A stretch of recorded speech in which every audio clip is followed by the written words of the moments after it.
Jangan lupa like, komen, dan subscribe channel YouTube TVRI Bengkulu dan nyalakan lonceng notifikasinya.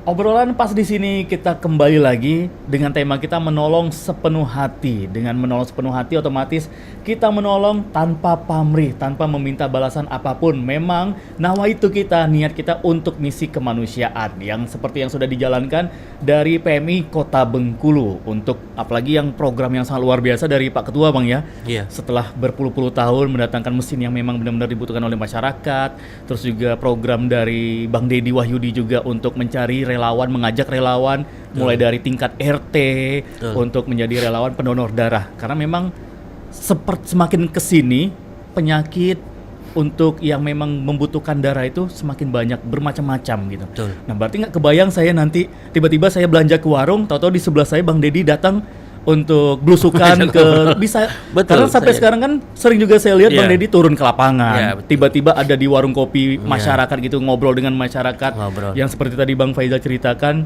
bukan di tempat yang formal, bahkan di warung-warung makan. Iya, betul. Mengajak dari hati ke hati masyarakat, ayo menjadi relawan untuk pendonor darah gitu. Betul. Oke, sebenarnya Bang, baik lagi untuk kriteria pendonor darah nih Bang. Mungkin juga masyarakat kita ada yang belum tahu nih, saya pengen donor darah, tapi saya nggak tahu nih seperti apa seorang pendonor darah itu yang bisa dikatakan layak untuk mendonorkan darahnya. Iya. Untuk kriteria umum ya, pendonor darah itu umur minimal 17 tahun. 17 tahun. 17 tahun.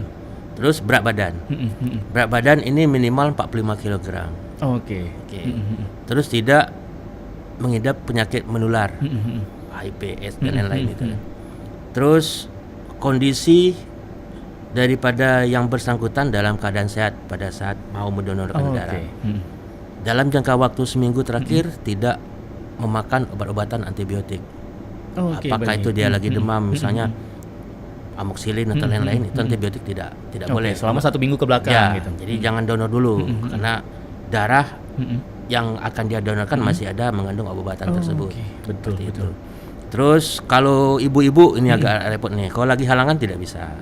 Terus lagi menyusui juga tidak bisa. Ibu lagi hamil juga tidak bisa. Jadi kalau laki-laki sekarang aturan daripada WHO, kita mengikuti patokan daripada WHO. Laki-laki itu bisa menurunkan darahnya per 60 hari sekali atau 2 bulan sekali. Kalau standar WHO itu 58 hari kalau nggak salah. Jadi kita genapkan di 60 hari. Kalau perempuan itu tetap dulu kita 3 bulan sekali, sekarang perempuan 3 bulan sekali. Berarti kalau laki-laki itu bisa menurunkan darahnya setahun itu bisa 6 kali. 6 kali berarti. Kalau perempuan 4 kali seperti itu. Karena perempuan ada halangan, ada Betul, yang menyusui, ada yang lain. Kondisi dengan tensi yang sesuai dengan pemeriksaan daripada kita donor tidak langsung ditusuk ya. Oke. Ya kan? Dicek dulu Dicek gitu Bang. dulu Ya? kondisinya. Malamnya istirahat dengan cukup atau tidak, jangan begadang. Terus apakah meminum obat antibiotik atau yang lain-lain obat yang mempengaruhi itu, terus dalam kondisi sehat, sudah pernah donor atau belum. Kalau belum donor berarti kita ada pendekatan agak persuasif. Karena kenapa? Terkadang dia mau donor, Benar. pada saat dekat jarum suntik langsung Tensinya lari. naik, tensinya tinggi langsung. Jadi betul. kita berikan supaya dia tensinya stabil seperti itu kan bisa bagus. Jadi syarat umum itu umur, berat badan, terus kondisi sehat. Oke, berarti di awal sebelum proses donor ada sesi tanya jawab dulu. Iya, ada wawancara, mengisi formulir. Di wawancara itu juga ada pertanyaan yang sama seperti itu. Terus juga tentang penyakit yang diderita, apakah ada penyakit yang diderita yang kemungkinan bisa untuk tertular melalui darah. Kalau dia ada penyakit tersebut, maka kita mohon maaf tidak bisa dia mendonorkan darahnya. Seperti hepatitis, HIV, terus sipilis seperti itu. Jadi tidak bisa ada donor darahnya. Oke, itu yang menjadi catatan penting juga untuk mungkin juga pemirsa yang berniat untuk mendonorkan darahnya. Ini adalah kali pertama donor darah. Itu yang harus kita ketahui bersama-sama persyaratan pada umumnya. Dan lebih lanjutnya nanti pada saat untuk sesi tanya jawab atau juga pengisian kuesioner Bang ya. Ada pengisian formulirnya dulu. Nah, selanjutnya nih Bang Faizal, aktivitas atau kegiatan yang dilakukan oleh PMI Kota di bawah naungan Bapak Ketua Deddy Wahyudi ini seperti apa nih Bang? Mungkin ada kegiatan mingguannya kah atau juga aktivitas rutin bulanannya kah? Kalau aktivitas relawan dari kegiatan tingkatan PMR sampai dengan relawan masyarakat umum itu rutin setiap hari, setiap minggu di kelompok-kelompoknya masing-masing. Kalau PMR ini kan di sekolah-sekolah. Sekolah, Terus betul. kalau relawan di tingkat perguruan tinggi di kampus-kampusnya.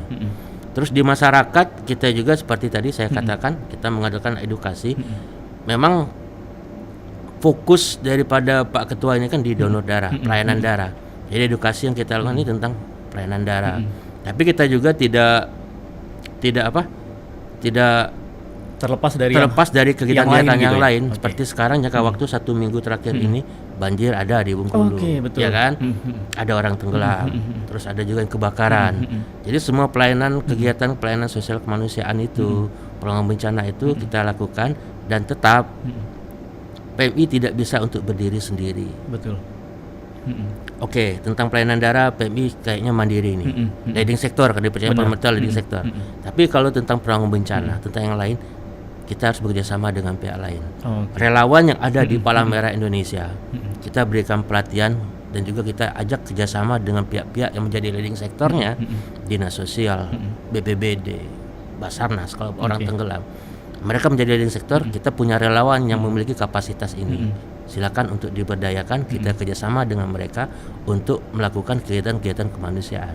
Oke. Alhamdulillah kita sudah menjalin kerjasama tersebut dari tahun-tahun sebelumnya, dan sampai dengan sekarang pihak-pihak tersebut BPBD, Dinsos, Kesehatan, dan Basarnas itu mengakui keberadaan PMI memiliki relawan-relawan yang bisa untuk mereka pergunakan. Oke, standby 24 jam. Sinergitas gitu. kita dengan pihak-pihak lain tetap harus ada. Karena ada korban tenggelam gitu, jadi Betul. langsung komunikasi mulai dari Basarnas, terus juga PMI gitu, mulai memilih tugasnya masing-masing. Betul. Gitu. Oke, luar biasa sekali nih. Nah, berarti kalau untuk PMI Kota sendiri, Bang, ini kan bencana juga tidak hanya terjadi di Kota Bengkulu, di Provinsi Bengkulu, ada bahkan di provinsi lain gitu. Nah, berarti juga PMI Kota juga menerjunkan relawan. Iya. Saya tidak berharap bencana itu terjadi. Betul, benar. Pengalaman untuk beberapa tahun terakhir, alhamdulillah tidak terlalu banyak bencana yang terjadi di luar, termasuk juga di kita juga bisa kita tangani. Tapi untuk sebelum-sebelumnya kita terlalu sering untuk dilibatkan untuk membantu penanggulangan bencana di provinsi lain. Saya ditugaskan ke Sumatera Barat, saya ditugaskan ke Aceh. Gempa Mentawai, kawan-kawan ditugaskan di Mentawai. Pulau Mentawai. Iya, terus di Lampung juga seperti itu.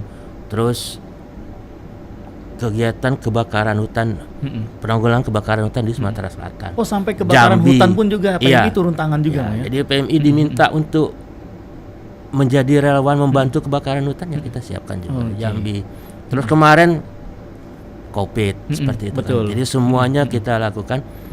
Saya secara pribadi berharap tidak terjadinya bencana. Benar. Tapi kalau terjadinya bencana dan itu terjadi di lingkungan sekitar kita ataupun di luar provinsi Bengkulu, PMI Kota siap membantu. Dan alhamdulillah kita selalu dilibatkan, kita selalu menerjunkan hal tersebut sesuai dengan kapasitas dan kemampuan kita.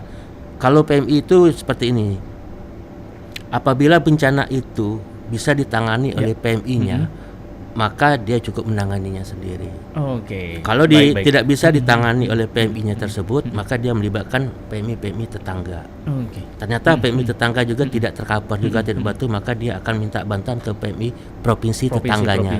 Provinsi tetangganya. Yang ada di sebelah, Ya. misalnya kita di Bengkulu, ke Lampung, Sumatera Selatan, Jambi, Sumatera Barat.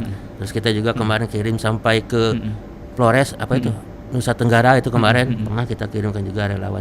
Jadi apabila itu skala nasional internasional, baru kita bisa minta bantuan ke Palang Merah negara tetangga. Oke, baiklah. Jadi itu tahapannya seperti itu. Oke. Baiklah, kalau gitu Bang Faisal, kita tahan lagi obrolan kita di siang hari ini, dan pemirsa Opini jangan kemana-mana. Kita akan iklan dulu sejenak, tetap di Opini.